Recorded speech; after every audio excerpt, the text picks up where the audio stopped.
Yep. So can we go to number 2? Yep. Perfect. So, okay. So I'm speaking tonight to a group of expert continence nurses, and you deal with complex continent issues every day.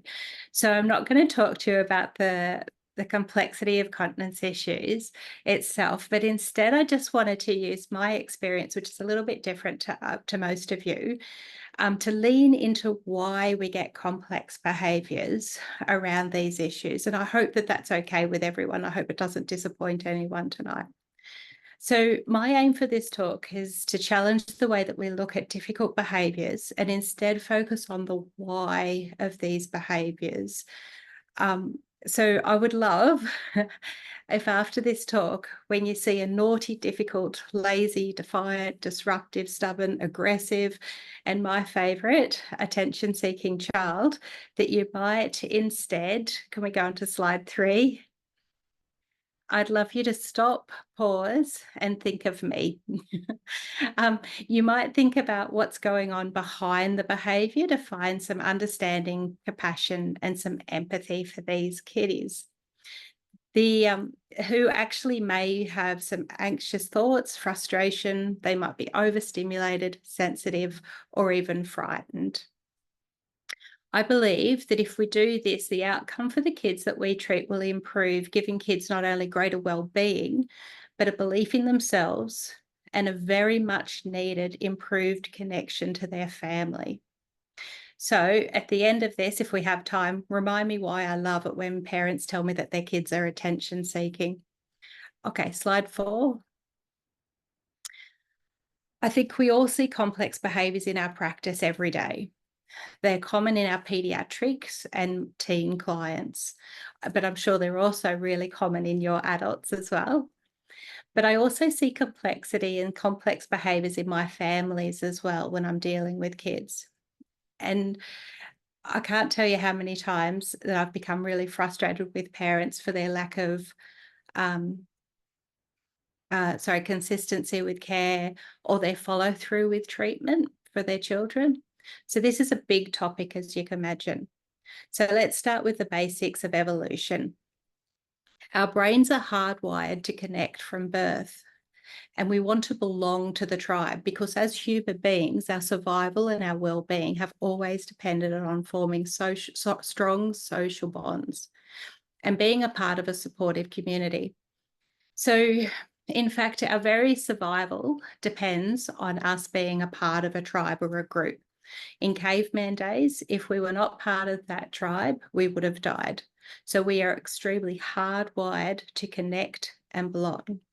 So from an evolutionary and developmental perspective, most human children gain some awareness of their control of their bowel and bladder around 2 years of age. And it's at this time that we see children start to do things like, pull at their nappy or give you that, that full body, that full bladder wiggle that they do, or even go to hide to do a poo. And our neural pathways are developing. And we think that there's probably some instinctual pathways as well that tell human beings that wee and poo is dangerous for the tribe and as such needs to be taken away from the community. Hence, we start to get the toilet training going. Slide 5. So when kids are struggling with toilet training, we don't actually need to tell them they're failing. They already instinctively know. And this leads them to some really strong, and what we classify in infant mental health as big emotions. And these can be things like shame or fear or worry. But when you see disgust or anger on the caregiver's face, they also sense that they're starting to be rejected from the tribe. And these are very powerful emotions to feel. Parents might go on to feel things like disappointment, guilt, or just feeling really overwhelmed with the child if they leave these feelings. That leaves the child feeling things like blame. So depending on their personality traits, they might react by acting out, miscuing, turning inwards, or even some kids shutting down. Slide 6. So there are some physical reasons for complex behaviours as well. In our body, we have the vagus nerve, and you might be familiar with the polyvagal theory. So the vagus nerve allows the brain to alter the function of the gastrointestinal tract, but also the gastrointestinal tract can impact and alter the brain, so like a two-way street. And when we're looking at what it affects by the parasympathetic and the sympathetic nervous system, it actually makes sense that the entire enteric nervous system can affect the brain and how it works, but also the brain affects the gut and how it works. So I think you've all experienced something like this when, you're about to do a talk or something and you have to do a nervous wee. That's that polyvagal nervous theory happening. So the enteric nervous system is made up of 2 layers of more than 1 million nerve cells, and they are mainly responsible for digestion and the removal of fluids. However, they also regulate hormones such as serotonin, responsible for anxiety and depression. And research is now telling us that it's the health of the microbiome in the gut that affects the neurotransmission of hormones, directly influencing both physical and mental health. So basically, if you're full of poo, you feel like poo, and you might even act like poo. And that's the word, but you can change that last word if you want. This is thanks to both the vagus nerve and the microbiome. So when we treat constipation, we're improving the health of the gastrointestinal tract over time, but we're also improving the microbiome, the physical health, and the mental health of our clients. Slide 7. Okay, so children don't actually exist in isolation, and their struggles are very much intertwined with the influencing factors, including family dynamics, parenting style, communication skills, developmental age, any health issues that they have, some neurodiversity, and for me, a lot of my kids have got trauma. So we know that behavioural issues in toileting are common, and they can stem from emotional, development, or physical origins. These challenges not only affect the child, but can place a significant strain on the caregivers around them. They often persist over time, requiring highly individualised and long-term strategies. And if not properly understood, can lead to misdiagnosis and missed opportunities for intervention. And I've seen that firsthand a lot. So my key point here is that children always have an and, like as in an AND. They need to coexist to survive. Remember, we're born to connect. For instance, we have a relationship between the child and the parent, but we also have many other relationships as well. So if you think about it, kids have got relationships with school, family, their peers, Department of Child Safety, medical teams and other caregivers that are looking after them. So this end is really important because when dealing with kids, you're actually dealing with an entire community that's around them and all of their baggage, beliefs, and their past traumas as well. There are so many things that I could speak about here, but due to the time limits, I'm just going to focus on one major aspect for continence nurses to think about, and that is that when we're dealing with the end, we're looking at the caregivers and we're looking at their capacity. So slide 8. In this example, I'm just going to use a parent, but you can interchange it for any caregiver role, so uncles, grandparents, anything.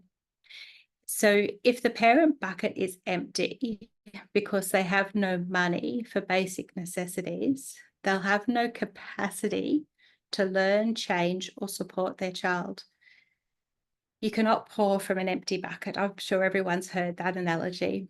So when we recognise that a carer may lack the capacity to meet their basic needs or make necessary changes, instead of becoming frustrated and persisting in a potentially unproductive effort with the child, it might be more effective to focus the energies on concentrating on the family within the community supports. So looking at things like mental health services, food banks, housing assistance or other relevant agencies. Slide 9. Sorry, I'm just going to give you a little bit of take you back to your nursing days. Why is this important? Because if you remember Maslow's hierarchy of needs, if our basic needs are not met, if we do not have enough food so that we don't feel hungry, or a roof over our heads, or money to meet our needs, we can't progress to the next layer of feeling safe. And when we feel safe, we have the capacity to learn and make changes.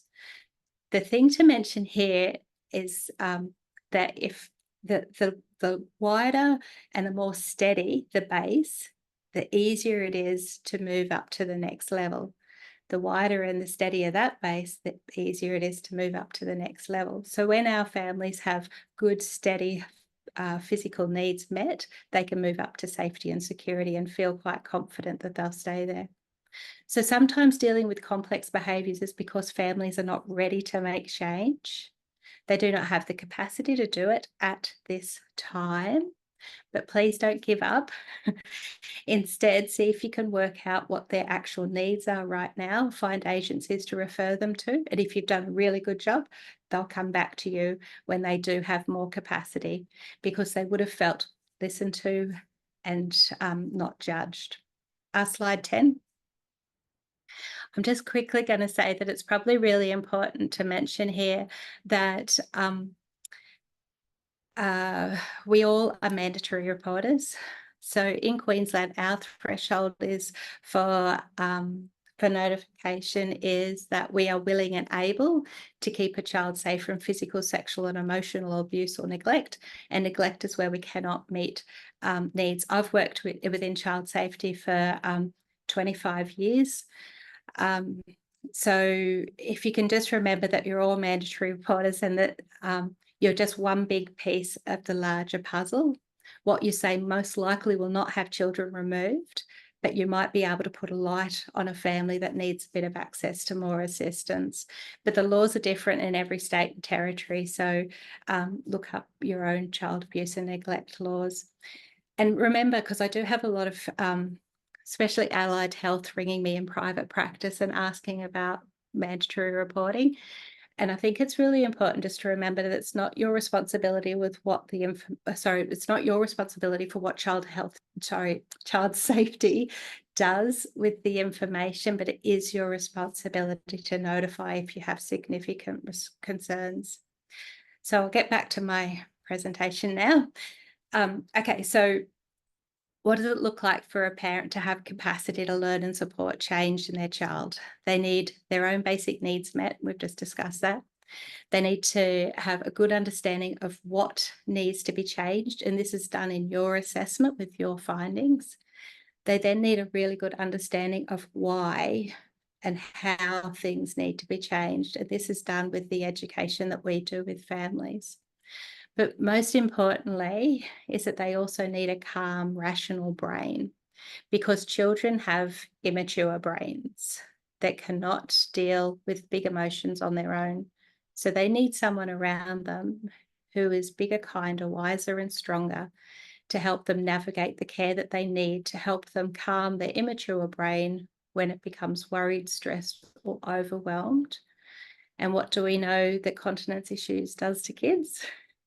It always makes them worried, stressed and overwhelmed. So thanks evolution and thanks to the vagus nerve.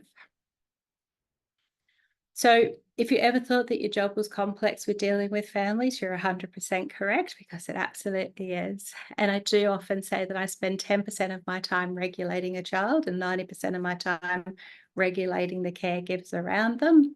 And that's okay, because every time that I demonstrate co-regulation, it helps caregivers understand what co-regulation is, and then they can demonstrate that to their child to help them navigate these issues. Okay, slide 11. I'm just going to go into something here called the Dan Siegel's hand model. And I hope that this helps everyone, but I'm not going to do it justice tonight. So if at some stage you could maybe YouTube Dan Siegel's hand model, it's really worth doing. And while you're there, YouTube Brene Brown's Empathy versus Sympathy, because it's amazing. Okay, so if everyone could just hold their hand up and then put your thumb on the inside and then curl your fingers over the top. This is your brain. So the lines and tendons that go up here into your wrist, that's the brainstem. And then the lower part is the lower brain or basic brain. So your palm, and that's where the basic autonomic functions happen. So you don't ever have to think about this part. This is like your beating heart, your breathing, your digestion. So your lower brain takes care of all of that subconsciously. And we sometimes even call that the reptilian brain. Then your thumb connects the lower brain to the upper brain. And this is called your midbrain, and it's got your hippocampus and your amygdala in it. And this is where we have our emotions and memories stored. And I like to call this one with my kids the barking dog. And then our fingers come over the top, and our fingers represent our thinking brain. This is not developed until our kids are about 23. So anyone that's got kids, hold on to your hat. But this is our thinking brain. And this one's for our critical thinking, problem solving, planning, creative beliefs, thoughts, impulse control, most importantly. And it helps to connect the entire body together so that we have our feelings and the sensation coming out of the mid and lower brain. So to learn and hopefully make changes, we must feel emotionally and physically safe. For instance, if I was teaching you how to drive a car and we went through a give way sign, your thinking brain would come off, your midbrain comes out, disengaging your lower brain from your top brain. So disengages your thinking brain. This thing starts barking crazily and sends you into fight and flight. So this is not the time to teach somebody about stop signs. So your brain has basically been hijacked, and you're going to have to wait for the amygdala to come back on to connect both of these higher brains and lower brains. We're going to have to wait for the heart rate to calm down and our smart brain to re-engage before we can start to learn about stop signs. So the same thing happens with emotional safety. If somebody that I love or is around me that is attacking me, my barking dog's going to come out because it thinks it has to protect me, which again disengages my thinking brain from my reptilian brain. So with kids, we call it the wise owl and the barking dog. So when we're talking to them, and we can say that when they're unregulated, once they've calmed down, we can say to them, was that your smart brain talking or your barking dog? And it makes it very easy for them to understand the disengagement from the higher brain. I hope that sort of makes sense. With parents, what we worry about is when they're disengaged and they're in fight or flight, the kids are in fight or flight and nobody's thinking. So we ask that the parents be bigger, kinder, wiser, stronger, so that they can help regulate their child to come back down to being able to think and act correctly. Okay, so why am I explaining this? Because our vagus nerve sometimes tells us that our body's in danger or something's not working properly within that enteric nervous system. That makes us miscue our brain going into fight and flight over simple benign things. But if I had a fear response to something like sitting on the toilet because one time I fell in, or because my bottom hurts when I sit on the toilet, then the barking dog will fire up in response, and the fight and flight takes over to calm. And a calm measured response is what we need. So that's where I said, if the kids disengage, the parents also disengage, no one's home. But if the kids disengage and the parent can help them calm back down, then we can learn again.